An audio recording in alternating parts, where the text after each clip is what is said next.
Um anime que parece uma animação da Disney pela estética se torna uma das maiores surpresas desse ano, com uma história incrível, sem vilões e personagens feitos de uma forma que, apesar de simples, eu nunca tinha visto em outra obra. Bom, fiote, alguns me chamam de Domini e essa vai ser uma viagem rápida por Osama Ranking, ou Ranking of Kings na Crunchyroll. Eu vi o youtuber gringo de anime, Giguk, elogiando muito e eu, como uma pessoa sábia, sempre julgo o livro pela capa. Eu olhei pra capa disso aqui e pensei, eu que não vou ser otário de ver isso. Mas aí o tempo passou e eu não conseguia pensar em nada pra assistir, então eu só lembrei de duas recomendações do cara lá, e ficou entre ver o anime da Morsa dirigindo um táxi ou do bebê rei da borrinha preta. Foi uma briga boa, mas no fim Osama Ranking venceu. E eu comecei sem qualquer hype, só pra passar o tempo. E o anime já começa com um top 10 frases motivacionais, com a mãe gigante do reizinho passando o dedo na cara dele e mandando um coach. Na hora eu pensei, puta merda, isso vai ser um daqueles animes de superação e discurso pastoral, mas o anime me refuta logo em seguida, revelando que o protagonista é surdo e mudo, então é impossível pra ele discursar a não ser em linguagem de sinais. Mas uma pessoa medieval não é nem alfabetizada na língua do reino, imagina em sinais. A primeira coisa que eu notei e que eu passei a amar do início ao fim do anime é que cada personagem tem sua participação interessante. Boji e Kage, por motivos óbvios, eles são os protagonistas, né? Dai, do irmão de Boji, e Bosse, que é o pai dos dois. Hilin, que é a atual esposa do rei e a melhor personagem do anime pra mim. O Espelho, que faz papel de vilã, apesar dela mesma não ser uma pessoa totalmente ruim. Mas principalmente os quatro grandes. Bebin, o meu favorito. Domas, o mais lixoso dos quatro. Apias, o mais otário. Dorshio, que tem mais participações fodas, que sempre estão aí pra tomar a melhor surra que você vai ver sempre que você precisar. Todos, sem exceção, têm um desenvolvimento e construção dentro da trama que, além de convincente, é muito prazeroso de acompanhar. Antes de eu continuar falando do anime, é bom saber que daqui pra frente vai ter uns spoilers bem pegados, hein? Mas você quem sabe.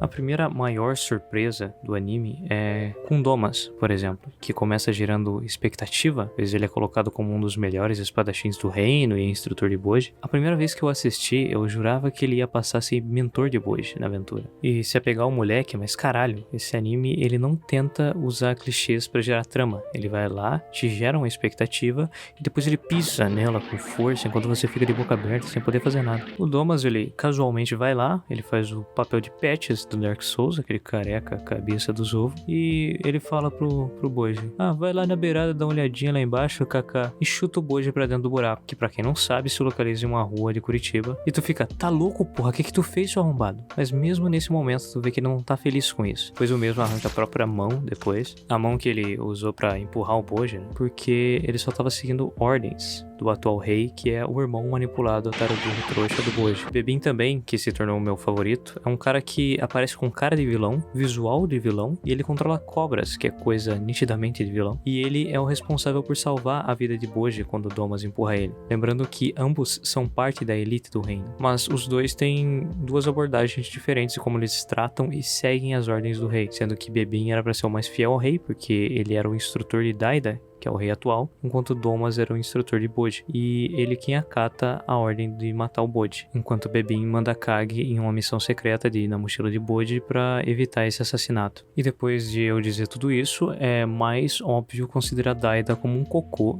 fenomenal, mas mesmo ele tem um desenvolvimento que faz tu passar a gostar do personagem. Tanto que eu aprendi algo muito importante com ele, não importa a atrocidade que alguém cometeu, se é uma mulher bonita dá pra perdoar. Isso vale pra praticamente todos os personagens da obra. Todos fazem coisas ambíguas, como ajudar figuras que aparentam ser do mal, mas depois fazem coisas boas. E é como eu acho que é na vida real. Ninguém é bom ou mal de fato. As pessoas fazem coisas por um motivo e dificilmente será por uma natureza do mal. E eu amo a forma que esse anime trata os personagens. Não sei se você sabia. Não sabia, não? Tudo bem então. O anime ele não coloca um alinhamento, como em um RPG de mesa. Ninguém ali tu pode dizer que é um completo desgraçado. Esse é talvez o único anime que me fez ter simpatia e me comover por um 8 porrinha preta com o olho no chão. Agora toda vez que eu cruzo uma mancha de óleo no asfalto, eu sorrio e lembro de casa. Mas agora chegou a parte boa, pois a história, né, é só detalhe, as lutas. Algo que o Leon comentou depois de assistir o anime foi que ele gostou da letalidade das lutas. Na verdade não é somente da letalidade das lutas, mas a emoção que isso passa. Eu acho melhor eu mesmo explicar isso. Osama Ranking, antes de tudo, se trata de uma jornada emocional. Eu acho que é praticamente impossível você terminar esse anime sem ter sentido nada durante todo o percurso. Temos um protagonista que é pequeno e frágil e que é humilhado durante todo o início. Além disso, temos uma porrinha preta que tem um backstory exageradamente trágico. E temos uma história toda sobre limitação física e solidão. Tudo nesse anime tenta passar uma emoção forte pra você. As lutas se aplicam a isso. O primeiro exemplo de luta séria que temos no anime é no episódio 3, Bebin vs Apias. Essa luta é muito massa e dura apenas 40 segundos. A luta se resume basicamente ao primeiro a acertar um gol. Não fica aquelas lutas enormes de um bloqueando o outro, atacando e golpes que não dão dano algum. Aqui os golpes são letais.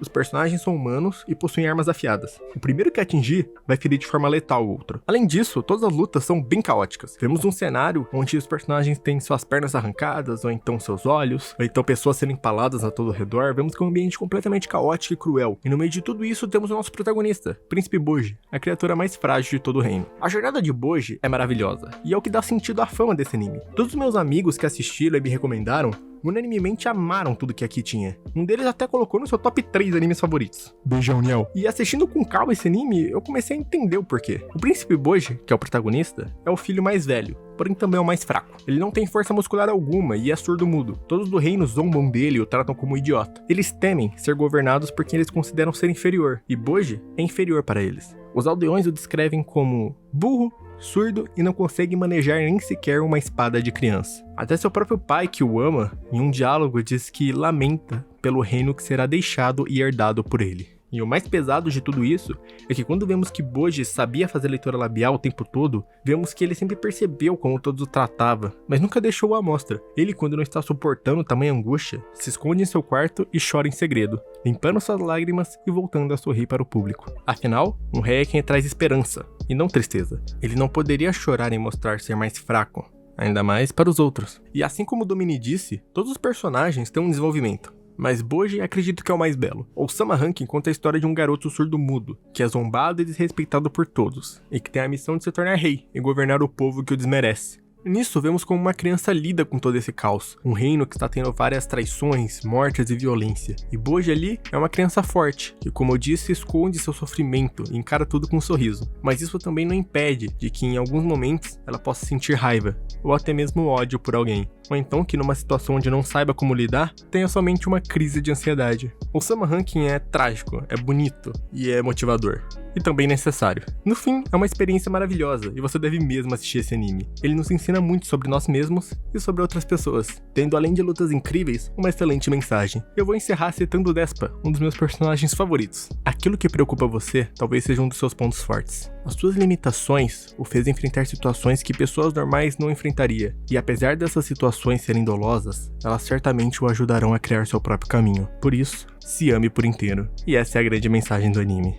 Esse anime com certeza virou um dos animes que eu já vi. E eu gostei demais de ter assistido ele, porém eu dou uma recomendação aí pra quem for assistir. Não assista junto com os amigos piadistas, senão tu vai jogar a sua experiência no lixo.